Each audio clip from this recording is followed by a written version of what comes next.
Bulan 10, Pak. Bulan 10? Kenapa kau bunuh? Kenapa kau bunuh? Cemburu aku, Pak. Dengan cara apa kau bunuh dia? Tangis Freddy Erikson, pria di Deli Serdang yang tega bunuh pacar dan mayatnya dibuang ke dalam sumur. Petugas kepolisian menangkap pelaku pembunuhan wanita yang mayatnya dibuang dalam sumur di Desa Tanjung Selamat, Kecamatan Medan Sunggal, Kabupaten Deli Serdang. Pelaku bernama Freddy Erikson Sagala, 35, yang membunuh pacarnya bernama Santi Matanari, 33. Dalam video penangkapan yang viral, terlihat pelaku tumbang usai kakinya ditembak oleh polisi dan pelaku pun terlihat menangis. Kenapa kau bunuh dia? Bulan 10, Pak. Bulan 10? Kenapa kau bunuh? Kenapa kau bunuh? Cemburu aku, Pak. Dengan cara apa kau bunuh dia? Aku cekek dia, Pak. Sampai mati. Iya. Terus? Setelah itu? Setelah itu aku masuk sumur, Pak. Sebenarnya dia udah sesak napas. Terus kau masukin sumur? Ya, nggak ada sesak napas di situ. Dia mati kau bunuh.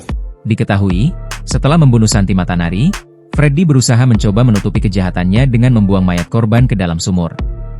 Dari hasil investigasi ternyata pelaku bernama Freddy Erikson Sagala, sudah berpacaran dengan korban selama 4 tahun. Freddy mengaku cemburu karena korban dekat dengan bos di tempat kerjanya. Freddy mengaku sempat mengirim pesan melalui WhatsApp kepada korban. Aku bilang sama dia, gak usah kerja lagi deh, lihat togemu ngancam kami. Mau ngancam kami semua, mamamu diusir dari pajak, gak jualan lagi, mau dibunuh kami semua. Gak usah lah jualan lagi deh, biar abang aja kerja. Nah, terus udah dibacanya chattingan itu, terus dibilang dia biarin aja mati kalian semua, itu aja. Kata siapa? Si korban. Hah? Cewek. Oh, Tokinya itu ada hubungan sama cewek bang? Ya, katanya nggak ada, cuman setiap lewat aku katanya nggak ada hubungan, nggak pernah ngomong, tapi setiap lewat aku kayak yang pacaran. Diganggunya berarti ya? Ngomong kayak mana orang pacaran kan pasti. berarti abang cemburu ke tokenya lah ya? Kubilang sama Santi, korban, tidak usah bekerja lagi. Kubilang si bos di tempat kerja mengancamku dan keluargaku. Bos bilang mau diusir kami dari pajak dan mau dibunuh kami semua. Kubilang lah sama dia gak usah jualan lagi biar abang saja yang kerja, kata Freddy saat diwawancarai di dalam mobil, Rabu, 9 April 2025. Korban yang membaca pesan WhatsApp dari pelaku kemudian mengirimkan balasan. Dibalas chattingan saya, biarkan aja mati kalian semua, kata Freddy. Freddy mengaku sering melihat Santi bersama dengan bos di tempat kerja. Katanya tidak ada hubungan, tetapi setiap saya lewat tempat kerja Santi, saya melihat Santi kayak pacaran dengan bos, ujarnya. Korban diketahui bekerja di satu toko sandal dan pelaku merasa cemburu melihat korban setiap hari bermesraan dengan bosnya di toko.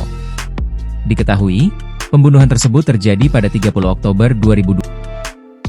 2 hari kemudian, pelaku meninggalkan rumah kontrakan tepatnya tanggal 1 November 2024 dan membawa harta benda milik korban.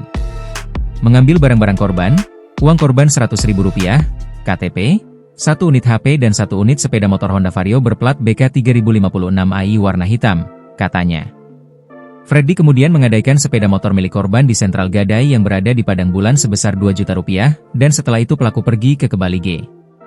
Sementara itu, mayat korban ditemukan oleh warga calon pemilik kontrak baru di dalam sumur pada 31 Desember 2024. Download Tribun X sekarang, menghadirkan lokal menjadi Indonesia.